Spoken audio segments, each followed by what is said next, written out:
Boa noite, irmãos. Boa noite, irmãos. Graça e paz sobre cada um de vocês, amém? Amém. Bênção do Senhor. Estamos juntos. Vamos abrir em Josué capítulo 3. Ô pastor, faz um favor para mim, diminui bastante o retorno. Josué capítulo 3. Josué capítulo 3.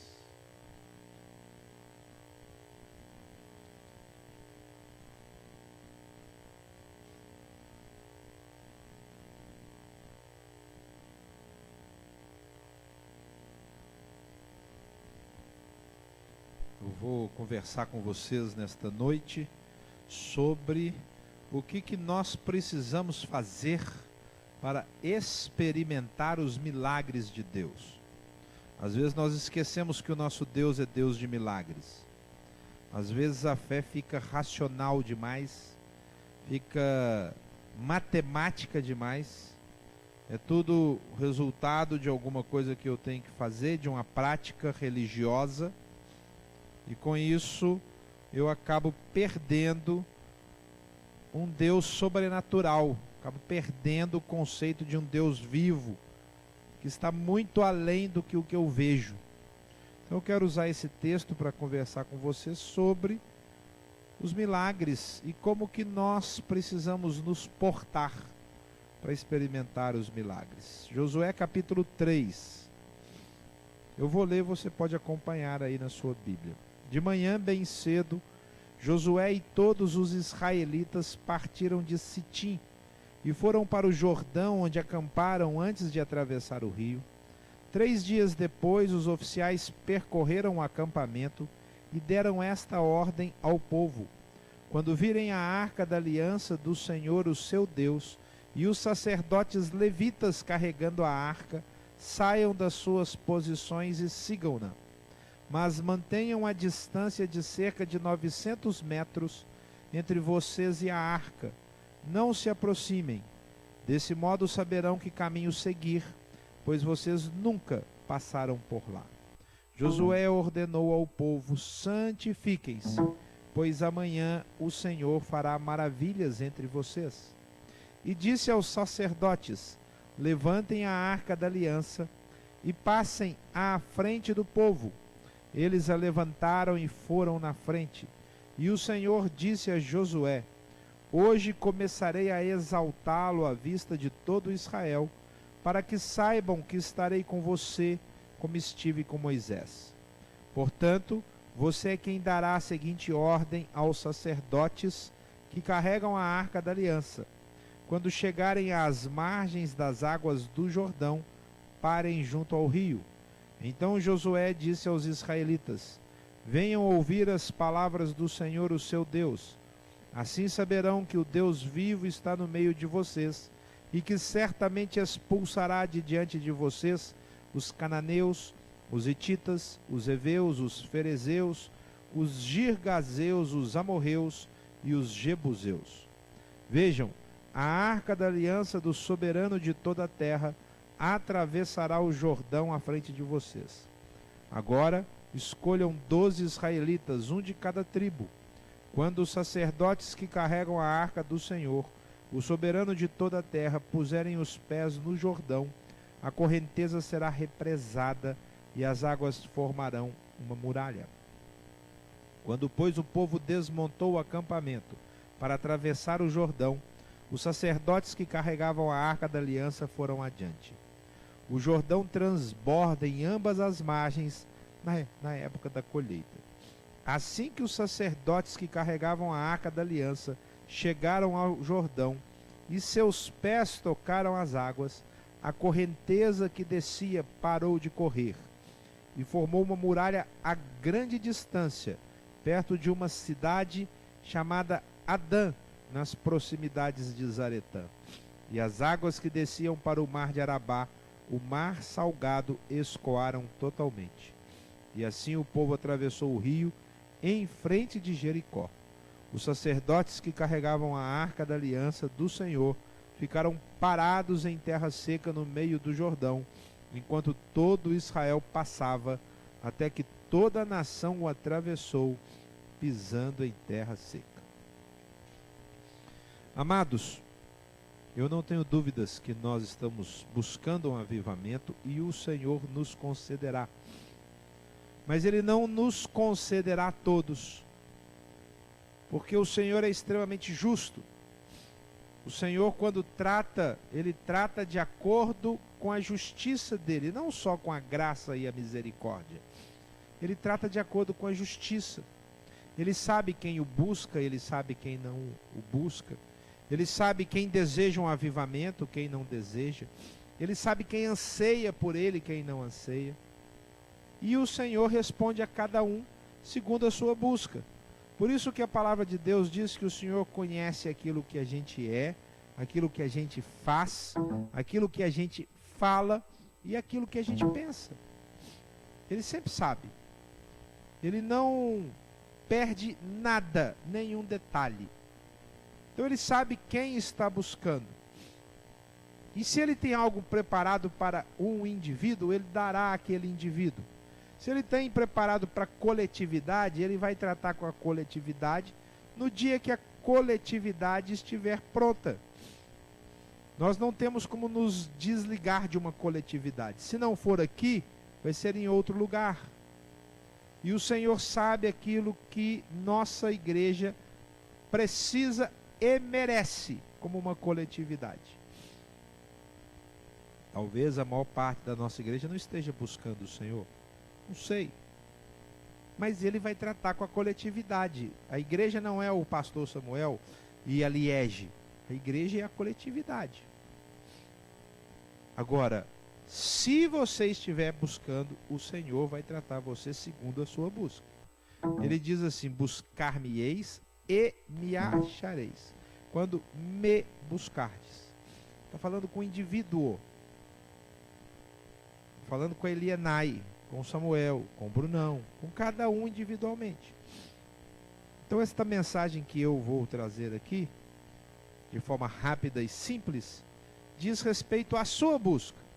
O que você e eu, obviamente, precisamos fazer individualmente para ver os milagres de Deus. Esse texto é um texto clássico. Deus faz aqui o mesmo milagre que Ele fez no mar para engrandecer Josué. Ele tem dois objetivos básicos.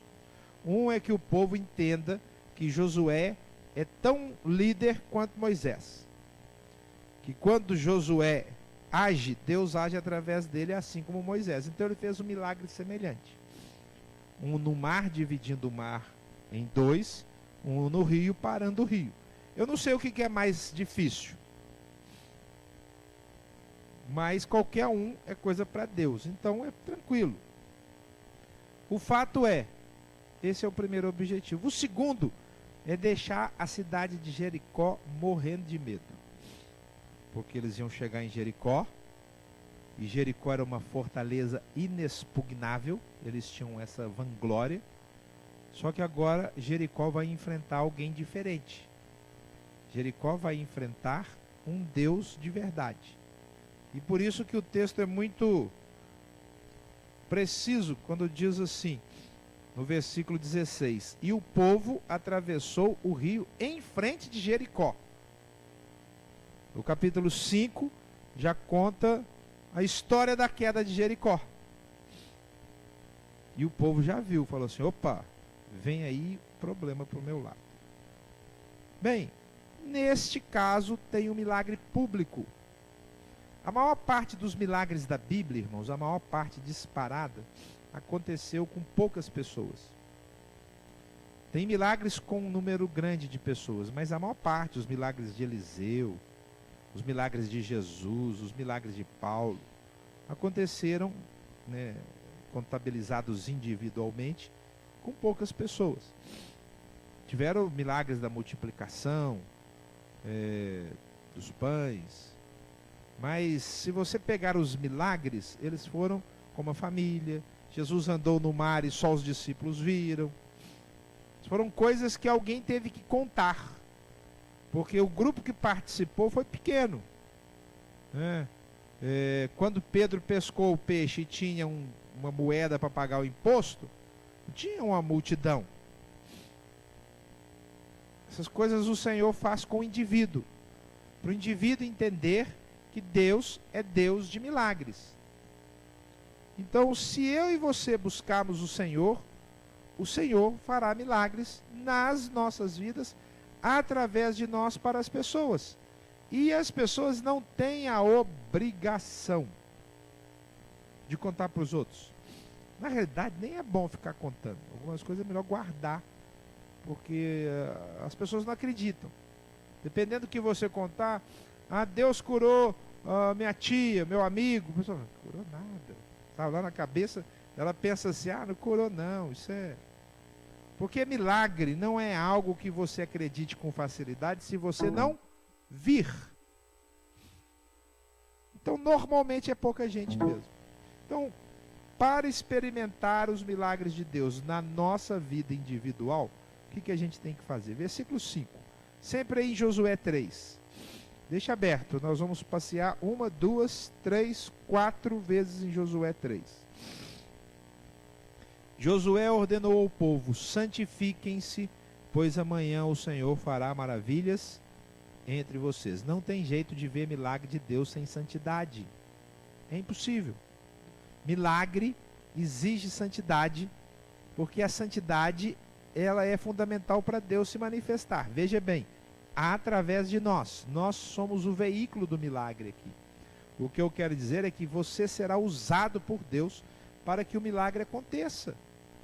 Não é estar no culto onde acontece o milagre.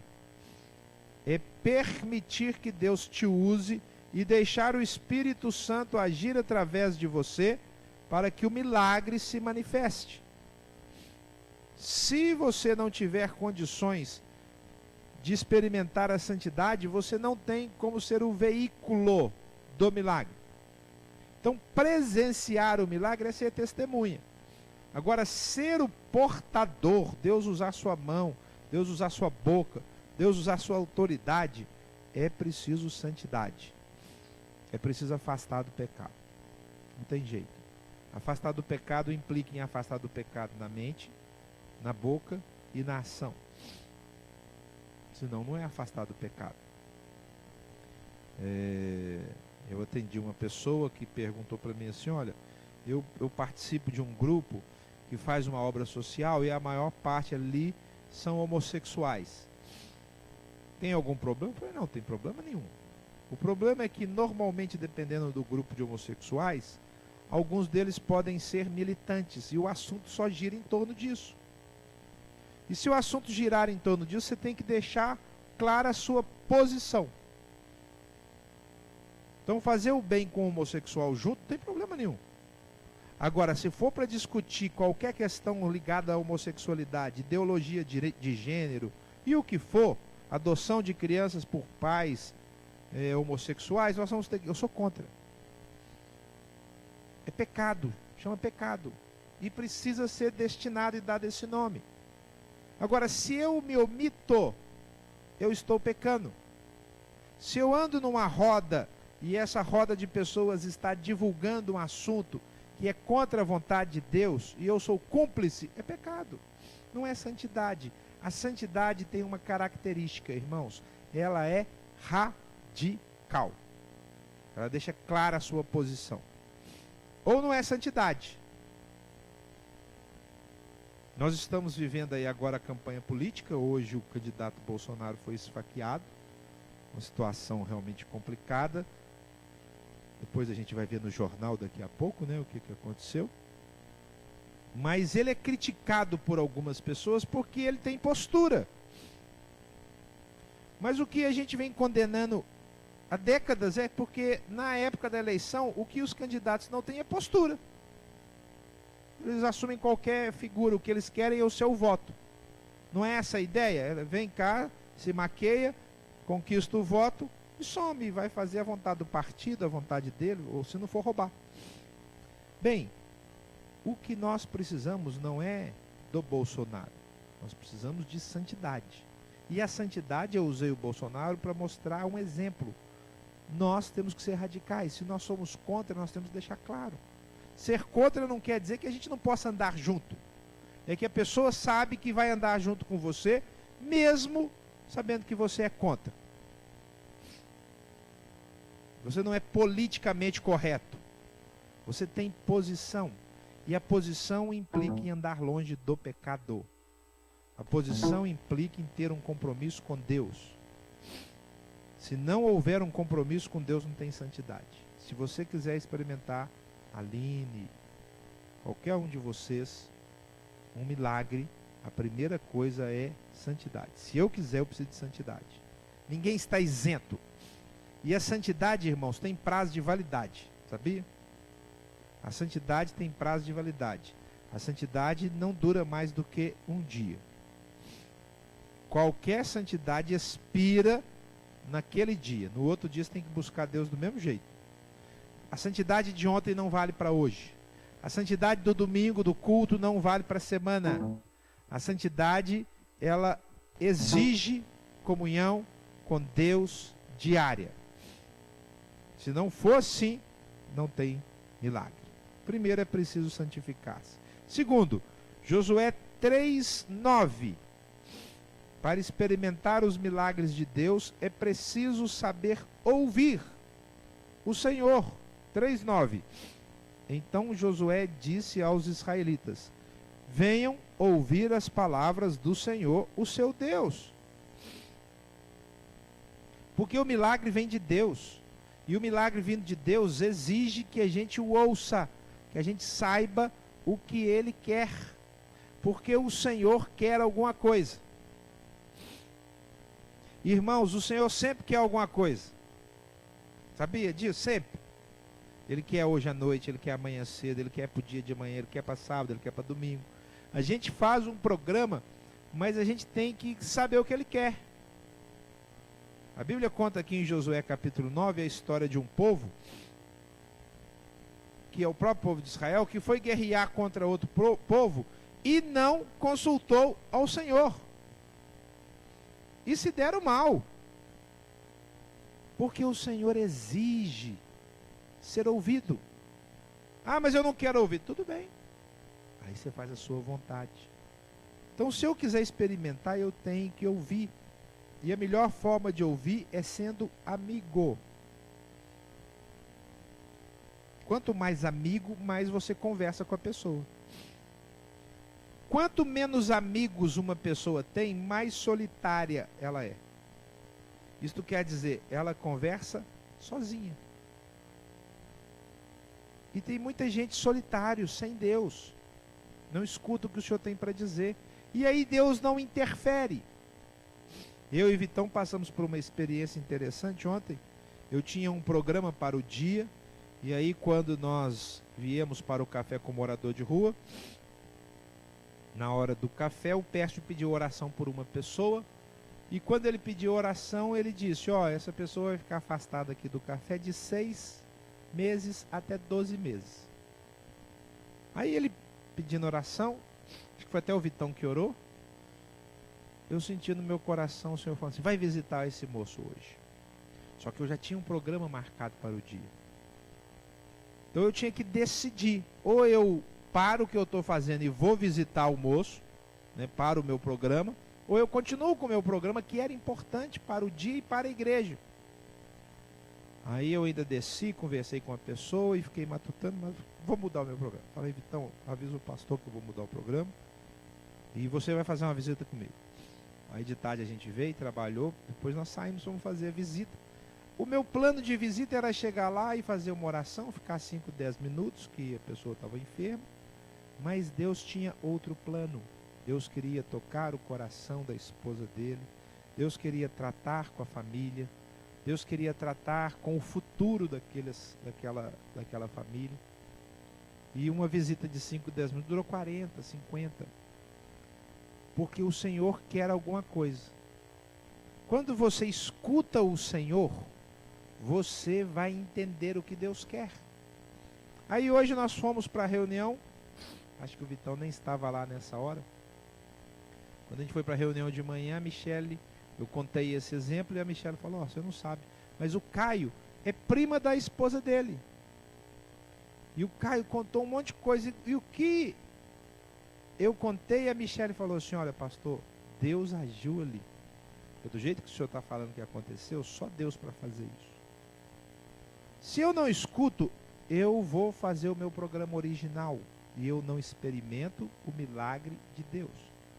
O milagre acontece com quem ouve, porque quem faz o milagre é o Senhor. Nós não temos poder para fazermos milagres, mas nós temos toda a condição para sermos o veículo, o instrumento. Então eu tenho que criar o hábito de ouvir. É preciso saber ouvir, é preciso ter amizade. Para experimentar os milagres de Deus é preciso se santificar, é preciso saber ouvir o Senhor, é preciso enfrentar problemas insolúveis, complicados e difíceis. Versículo 15. 3,15. 3,15. É sempre no 3. Eu falei 3 aqui é porque puxou o Z, mas é 3. 3,15. Diz assim: o Jordão transborda em ambas as margens na época da colheita. O Senhor leva o povo chega na beirada da entrada da terra prometida, na época mais difícil de atravessar o rio. Ele não chega na época mais fácil, na época mais rasa. É na época que transborda. E se ele está transbordando, né, talvez a turma mais nova aí não esteja acostumada com o rio, mas a turma mais antiga já deve ter atravessado o rio a nado. Eu já atravessei. E a turma mais nova está desacostumando mesmo. Outro dia eu fui num sítio, né, e uma pessoa aqui da igreja: deixa meu filho ir. O filho dele tem 14 anos. Ele nunca viu um porco. Nós estamos chegando nessa época que as pessoas não vão ver, né? Ver porco só na televisão, né? Então tem que ir lá para ver o porco, o chiqueiro. Mas eu vi muito rio. O rio na cheia não atravessa nado. Não atravessa. Você precisa de uma ponte ou você precisa de uma corda grossa de árvore a árvore, porque não é só que ele está cheio, a correnteza fica muito forte. Não tem jeito de atravessar. Então os milagres, irmãos, normalmente exigem problemas insolúveis. Ou multiplicar pão é fácil. Ou andar sobre as águas é fácil. Ou acalmar a tempestade. Ressuscitar Dorcas. Curar leprosos. Não é fácil. Se eu e você queremos experimentar milagres, e eu quero experimentar milagres, eu tenho que procurar problemas difíceis. Eu tenho que entender isso. Por quê? Porque são problemas difíceis, complicados e insolúveis que vão testar a nossa fé. Problema fácil não testa a fé. É o que eu sempre falo aqui. Quem ora quando toma Novalgina? Eu estou com dor de cabeça. Vou tomar uma Novalgina. Senhor, abençoe essa Novalgina e cura minha dor de cabeça. A gente já toma direto. Porque dor de cabeça a gente acha que cura com Novalgina. Agora vai no médico e estou com tumor. Você já pede oração para todo mundo. Porque não precisa de milagre. Precisa de milagre para curar a dor de cabeça? Precisa também. Porque é Deus que cura a dor de cabeça e é Deus que cura o câncer. Só que a dor de cabeça não nos testa, porque a gente sabe que ela vai passar. Dor de cabeça é um problema pequeno. Então nós precisamos nos acostumar com problemas grandes. E quanto mais eu e você passarmos por eles, mais sólidos nós somos. Mais firmes nós somos. Nós não temos medo. Por quê? Porque a gente está acostumado. É só mais um problema. Não interessa o tamanho. Irmãos, isso dá tranquilidade. Eu vivenciei aí a experiência da minha vizinha falecer e da tristeza que toma conta da família. E eu lembro de como que nós tratamos a morte. A morte para nós é algo comum. Porque a morte para nós não é um adeus. A morte para nós é um até logo. Até daqui a pouco. Nós, os cristãos que confiamos, ao morrer, devíamos dizer assim: gente, eu estou morrendo, daqui a pouco a gente encontra lá no céu, tá? Quando vocês chegarem lá, vai ter um churrasco esperando. Não foi assim que Jesus recebeu o povo na praia? Eles estavam lá pescando, e eles falaram: tem alguém fazendo churrasco de peixe. Era Jesus esperando os meninos. Então nós, irmãos, não temos problema com problema. Dói? Dói. A gente pede os irmãos para orar, mas nós não temos problema, nós os enfrentamos. Por isso que Jesus falou assim: no mundo vocês vão passar por aflições. E fiquem sofrendo, chorando e depressivos. Não foi isso que ele falou, né? Ele falou: mas tende ânimo. Fiquem animados, porque os problemas serão vencidos. Então nós precisamos, irmãos, gostar dos problemas. Os problemas testam a nossa fé. Eu tenho visto os enfermos virem para a nossa igreja. Eu acho uma bênção. Irmãos, a presença de enfermos na nossa igreja, para mim, é sinal de avivamento. Não estou brincando. Por quê? Porque se nós estamos buscando a ação de um Deus que faz milagres, é aqui que eles têm que vir mesmo. E nós temos que continuar buscando.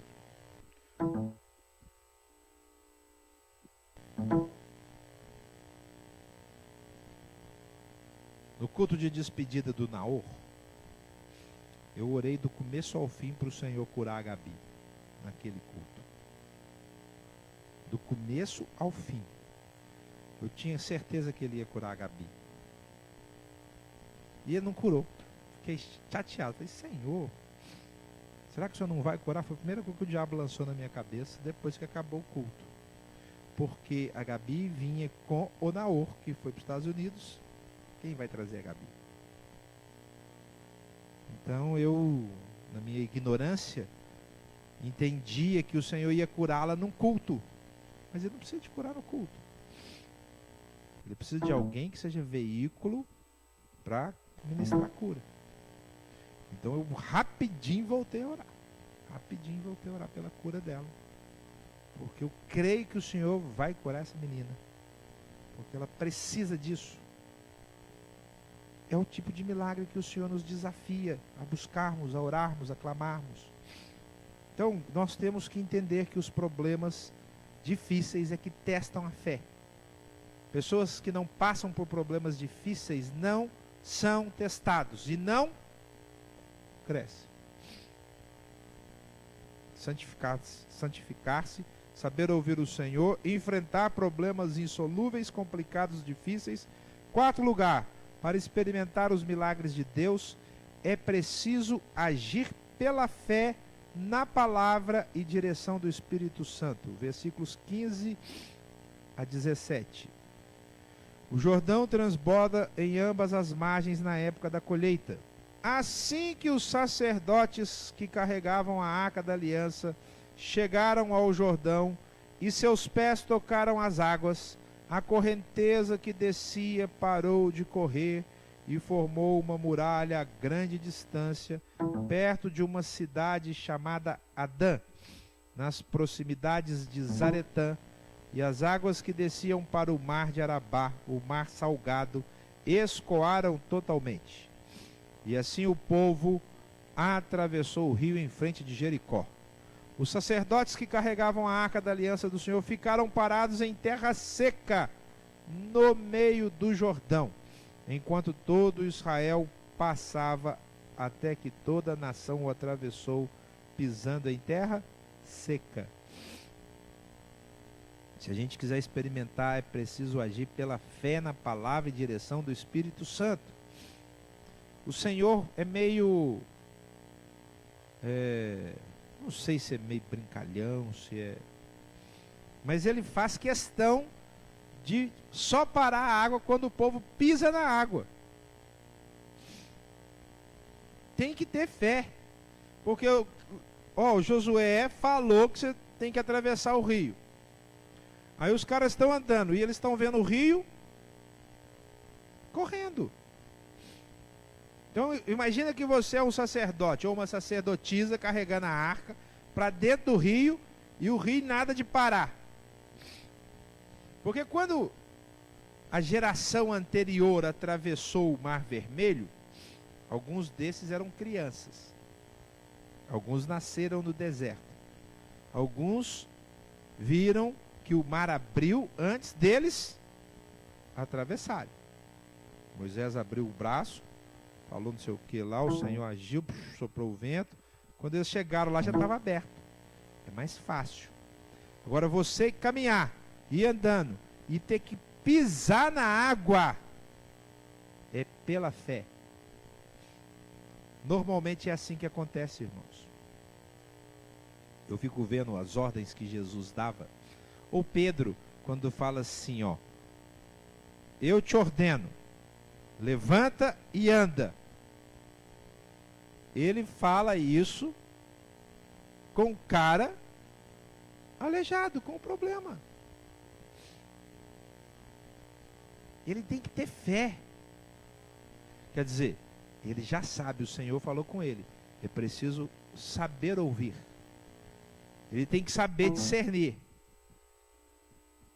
Agora ele tem que falar, eu vou dar uma ordem. Ele sabe o que o Senhor quer. E ele toma uma decisão. Ele toma uma atitude. Queridos, nós precisamos aprender a confiar no Senhor. Se o Senhor falar conosco, nós temos que ter coragem para obedecer. A obediência é pela fé, mesmo que os olhos não vejam. Deixa marcado aí e abre lá em Hebreus 11.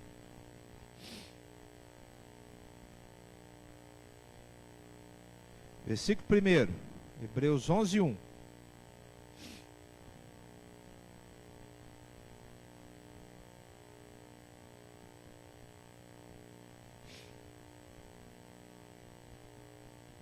Ora, a fé é a certeza daquilo que esperamos e a prova das coisas que não vemos. O Senhor falou assim, ó, bem-aventurados os que não viram e creram. Então a fé é provada quando a gente ainda não enxerga. Por isso que quando existe fé e intimidade, o resultado chama-se autoridade. Fé e intimidade gera autoridade. Por quê? Porque a pessoa tem intimidade para ouvir e tem fé para falar. Com isso, ele vai experimentar os milagres. Quando a gente estava nessa visita, eu falei para essa família, eu falei, olha, Deus me mandou aqui, porque Ele quer tratar de vocês. Ele tem um propósito maior do que eu mesmo sabia. Eu só estou entendendo o propósito agora. Agora, se vocês vão obedecer o que o Senhor vai falar através de mim, depende de vocês. Eu preciso discernir isso. Vale, irmãos, para as coisas simples e vale para as coisas complexas. Nós precisamos entender quem é o nosso Deus. E precisamos saber ouvi-lo. Talvez o que mais nos falte, pelo menos a mim, eu posso dizer, o que mais me falta é o primeiro ponto. É preciso santificar. É preciso saber ser santo, radical e separado para viver para o Senhor. Esse radicalismo da santidade é fundamental. Porque com a santidade nós vamos ter condições de nos aproximarmos do Senhor. Para poder então ouvirmos o que Ele tem para dizer. Para experimentar os milagres é preciso santidade. É preciso saber ouvir o Senhor. É preciso enfrentar os problemas insolúveis. É preciso agir pela fé na palavra e na direção. E por fim, para a gente encerrar, é preciso dar testemunho do poder de Deus. Agora no capítulo 4, versículos 6 e 7. 4, 6 e 7. Josué. Josué 4, 6 e 7. É preciso dar testemunho do poder de Deus. Capítulo 4, 6 e 7.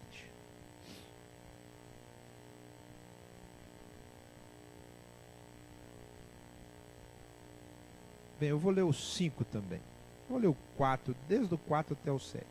Josué convocou os 12 homens que escolhera dentre os israelitas, um de cada tribo, e lhes disse: passem adiante da arca do Senhor, o seu Deus, até o meio do Jordão. Ponha cada um de vocês uma pedra nos ombros, conforme o número das tribos dos israelitas. Olha o testemunho. Elas servirão de sinal para vocês. No futuro, quando seus filhos lhes perguntarem que significam essas pedras, respondam que as águas do Jordão foram interrompidas diante da arca da aliança do Senhor. Quando a arca atravessou o Jordão, as águas foram interrompidas. Essas pedras serão um memorial perpétuo para o povo de Israel. Olha que interessante. Respondam que as águas do Jordão foram interrompidas diante da arca da aliança do Senhor. Quem interrompeu as águas? O Senhor. O testemunho é simplesmente eu e você deixarmos claro que nós somos vasos. Vasos de barro, como diz Paulo. O testemunho dá glória a quem é devida. Porque na realidade, irmãos, milagre é só Deus que faz. E o Senhor diz assim: a minha glória eu não darei a outro. A minha glória é minha. Se alguém quiser a glória que é minha, vai ficar com outra glória, mas a minha não. E muita gente recebe a glória do homem. Muita gente recebe a glória da sociedade. Mas nós entregamos a glória para o Senhor. A glória não é nossa. O Senhor que nos dá força, o Senhor que nos dá graça, o Senhor que nos dá o milagre. E nós devolvemos a glória a Ele, dizemos: Senhor, a honra e a glória pertencem a Ti. Isso fecha o ciclo. Eu me santifico, eu sei ouvir, eu enfrento os problemas, eu ajo pela fé e ao final eu dou glória a Deus. Glória não é minha. Na realidade, irmãos, a única coisa que a gente fez mesmo foi se santificar. Porque ouvir é o Senhor que fala. A gente age, mas o poder é dele. Porque o problema é insolúvel. É ele que dá. Mas se você não se santificar, e ser santo é o que se espera de qualquer ser humano. Não precisa nem de ser crente para ser santo. Qualquer ser humano foi feito à imagem e semelhança. E tem toda a condição de ser santo. Ou a gente fica esperando que o ser humano cresça e saia matando os outros. Não. A gente espera que o ser humano haja corretamente.